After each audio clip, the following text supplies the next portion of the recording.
2 Chroniques 18. Josaphat eut en abondance des richesses et de la gloire, et il s'allia par mariage avec Achab. Au bout de quelques années, il descendit auprès d'Achab à Samarie, et Achab tua pour lui et pour le peuple qui était avec lui un grand nombre de brebis et de bœufs, et il le sollicita de monter à Ramoth en Galade. Achab, roi d'Israël, dit à Josaphat, roi de Juda, veux-tu venir avec moi à Ramoth en Galade? Josaphat lui répondit, moi comme toi, et mon peuple comme ton peuple, nous irons l'attaquer avec toi. Puis Josaphat dit au roi d'Israël, consulte maintenant, je te prie, la parole de l'Éternel. Le roi d'Israël assembla les prophètes, au nombre de 400, et leur dit, irons-nous attaquer Ramoth en Galade, ou dois-je y renoncer? Et ils répondirent, monte, et Dieu la livrera entre les mains du roi. Mais Josaphat dit, n'y a-t-il plus ici aucun prophète de l'Éternel, par qui nous puissions le consulter? Le roi d'Israël répondit à Josaphat, il y a encore un homme par qui l'on pourrait consulter l'Éternel, mais je le hais, car il ne me prophétise rien de bon, il ne prophétise jamais que du mal, c'est Michée, fils de Jimla. Et Josaphat dit, que le roi ne parle pas ainsi. Alors le roi d'Israël appela un eunuque, et dit, fais venir tout de suite Michée, fils de Jimla. Le roi d'Israël et Josaphat, roi de Juda, étaient assis chacun sur son trône, revêtus de leurs habits royaux, ils étaient assis dans la place à l'entrée de la porte de Samarie.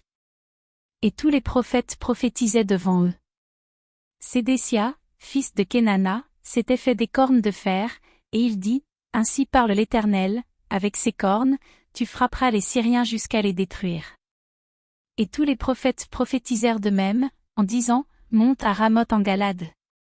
Tu auras du succès, et l'Éternel la livrera entre les mains du roi.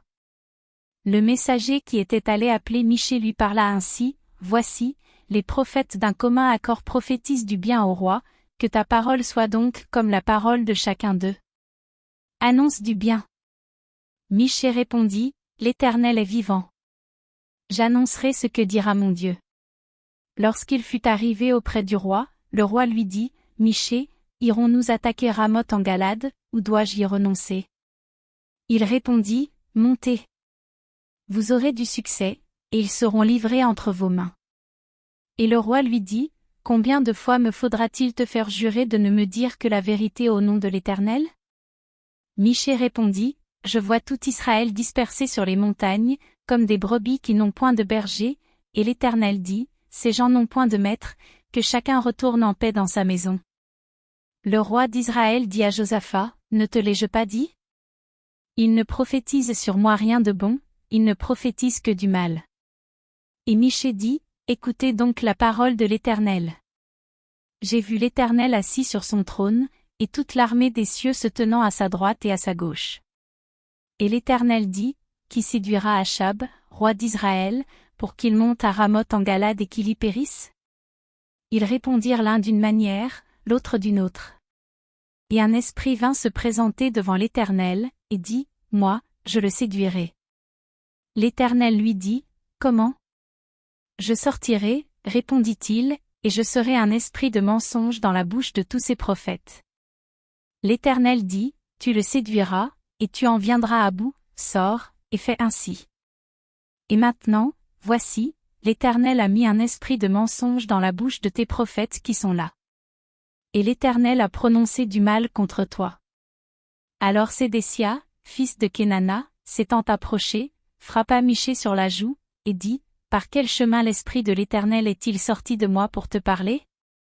Michée répondit, tu le verras au jour où tu iras de chambre en chambre pour te cacher. Le roi d'Israël dit, prenez Michée et emmenez-le vers Amon, chef de la ville, et vers Joas, fils du roi. Vous direz, ainsi parle le roi, mettez cet homme en prison, et nourrissez-le du pain et de l'eau d'affliction, jusqu'à ce que je revienne en paix. Et Michée dit, si tu reviens en paix, l'Éternel n'a point parlé par moi. Il dit encore, vous tous, peuple, entendez. Le roi d'Israël et Josaphat, roi de Juda, montèrent à Ramoth en Galade. Le roi d'Israël dit à Josaphat, je veux me déguiser pour aller au combat, mais toi, revêts-toi de tes habits. Et le roi d'Israël se déguisa, et ils allèrent au combat. Le roi de Syrie avait donné cet ordre au chef de ses chars, « Vous n'attaquerez ni petit ni grand, mais vous attaquerez seulement le roi d'Israël. » Quand les chefs des chars aperçurent Josaphat, ils dirent, « C'est le roi d'Israël. » Et ils l'entourèrent pour l'attaquer. Josaphat poussa un cri, et l'Éternel le secourut, et Dieu les écarta de lui. Les chefs des chars, voyant que ce n'était pas le roi d'Israël, s'éloignèrent de lui. Alors un homme tira de son arc au hasard, et frappa le roi d'Israël au défaut de la cuirasse. Le roi dit à celui qui dirigeait son char, « Tourne, et fais-moi sortir du champ de bataille, car je suis blessé. » Le combat devint acharné ce jour-là. Le roi d'Israël fut retenu dans son char, en face des Syriens, jusqu'au soir, et il mourut vers le coucher du soleil.